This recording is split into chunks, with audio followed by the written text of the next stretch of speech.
मैं ग्राम पकरिया से आशा कार्यकर्ता बोल रही हूँ और यहाँ आज अपने खूब भरे भीड़ में देख रही हैं कि महिलाएं अपने मांग को लेकर इतनी उत्साहित है और सरकार हमारे इस बात को लेकर सुन नहीं रहे हैं, इसलिए हमें बार बार आंदोलन करना पड़ रहा है। और सरकार जो हमें 2024 में जुलाई में जो वेतन के लिए बोले थे कि हर साल 1000, शिवराज सिंह चौहान जी बोले थे कि 1000 हर साल आशाओं को वो वेतन दिया जाएगा, वो वेतन अभी तक नहीं आया। 234 रुपये दिया गया है। 234 रुपये में आज की महंगाई में क्या होती है। इसके बाद आशाएं करे तो करे क्या, आयुष्मान को लेके करे तो करे क्या, इतनी प्रेशर है आशाओं के ऊपर। आयुष्मान को लेके इतनी प्रेशर है आशाओं के ऊपर। कुछ आशाएं जो अभी मतलब एजुकेशन से कमज़ोर हैं वो करे तो करे क्या। ठीक है, ना ही व्यवस्था दिया जा रहा है आयुष्मान को लेके, ना ही डाटा दिया जा रहा है।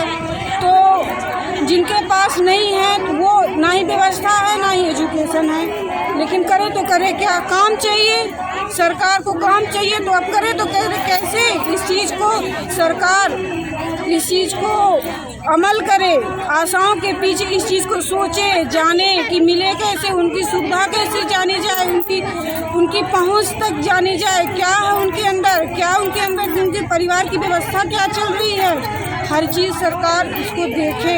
आशाओं को लेके रात में डिलीवरी लेके जाते हैं, हमको वहाँ गांव के हितग्राही नहीं छोड़ते जब तक डिलीवरी नहीं होती। वहाँ रात में हमारे ठहरने की व्यवस्था नहीं है, इधर उधर भटकते रहते हैं। इसके बाद गांव हम अपने CSC कोतमा में 3 से 4 बार एक महिला को जांच के लेके जाते हैं, फिर CSO मैडम के पास लेके जाते हैं।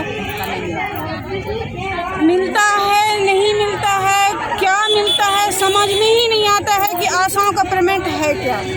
एक्चुअली हमें कुछ समझ में नहीं आता है। महीने में सॉफ्टवेयर में जाता है 10,000, आता है खाते में 5,000। अब बोलते हैं खाते में मिलान करो, तो कैसे मिलान करें। 10-10 रुपये, 1-1 रुपये, 10-10 रुपये, मतलब एक बार पासबुक आप प्रिंट कराओ तो एक बार के महीने में वो भर जाता है, 1-1 रुपये करके आता है। सरकार ऐसे सिस्टम बनाए इस चीज़ को कि आशाएं की खाते में डायरेक्ट पैसा आए, किसी के हाथ में ना जाए, क्योंकि आशाएं का पैसा बहुत इधर उधर हो रहा है। हमको नहीं समझ में आ रहा कि यहाँ क्या हो रहा है, कैसे हो रहा है, पैसा कहाँ जा रहा है, हम ये कुछ नहीं जानते हैं। बट इतना जानते हैं कि आशाओं के खाते में पैसा जहाँ 6 जाता है वहाँ 3 आता है, जहाँ 5 जाता है वहाँ 2 आता है। ये समस्याएं आशाएं बहुत झेल रही है, मार्च से बहुत झेल रही हैं। आपका भी मानदेय कितना मिल रहा है पर मंथ? पर मंथ 6,000 का है, लेकिन कभी आता है 4,000, कभी 4,200 आता है। वो 6,000 आज तक हम देखे ही नहीं। अच्छा, और मतलब मार्च से इतना रोना है, मार्च से केवल मार्च आधा पैसा क्लोजिंग के महीने में हमको नहीं मिला। मार्च का एक पैसा, लेकिन मार्च में तो ऐसा कुछ भी नहीं दिए। और हर साल बोला गया था कि 1,000 बढ़ाएंगे, वो भी नहीं दिया गया। कुछ नहीं मिला है, केवल नाम है। जैसे कि आप लोग डिलीवरी लेके जाती हैं कभी रात में 2 बजे 4 बजे, है ना, तो आप मतलब आशा कार्यकर्ताएं ये मांग कर रही है कि अगर आप डिलीवरी लेके जाती है तो आपके लिए एक कमरा होना चाहिए जहाँ आपको सुरक्षित महसूस हो, है ना। जाके जब तक डिलीवरी ना हो तो उस परिजन के साथ रहें और आपको व्यवस्था मिले वहाँ रहने की, आराम करने की, आपको सुरक्षा मिले। सरकार तो आदेश कर दी है कि आशाएं भर्ती कराए आ जाए, लेकिन हितग्राही नहीं छोड़ता ना।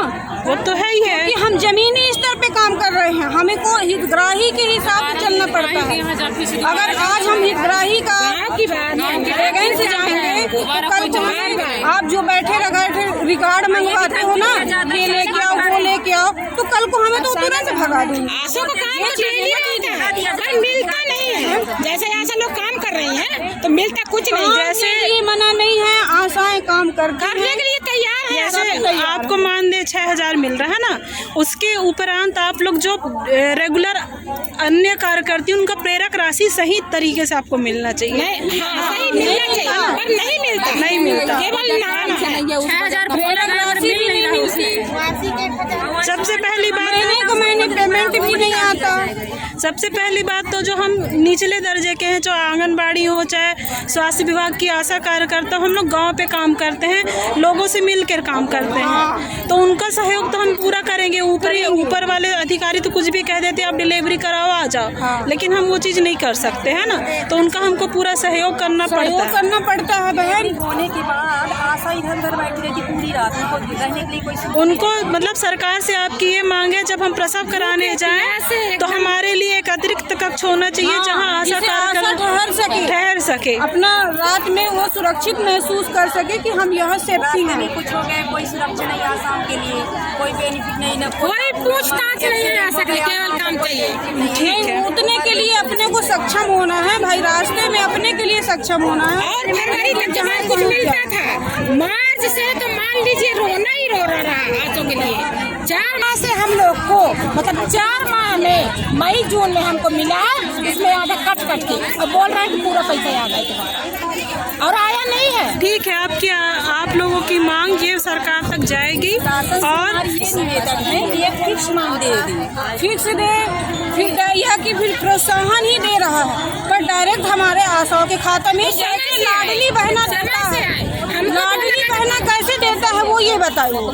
डायरेक्ट खाते में आता है ना लाडली बहने का पैसा, उसी तरह आशाओं का पैसा काम का डायरेक्ट खाते में आए।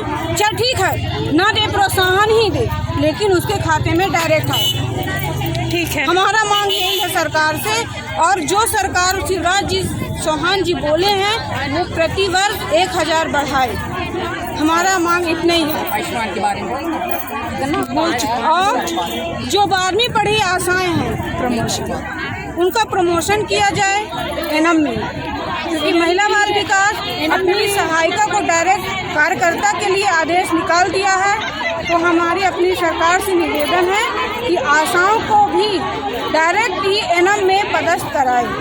एनम के लिए हमारी सरकार से यही है कि जो बायो से हम सिर्फ वही एनम का काम जमीनी का जो भी हमारा कह रहे हैं, अगर आशा है चाहे वो किसी भी सब्जेक्ट से हो, 12वीं पास है तो उन्हें एनम फॉर्म भरने की इजाजत दी। अनुभव है ना, उनके पास काम का अनुभव है, डिग्री 12वीं 11वीं का नहीं है उनके पास बायो, लेकिन काम का अनुभव बहुत ज़्यादा है उनके पास, जो पर्याप्त है एनम में ड्यूटी करने के लिए।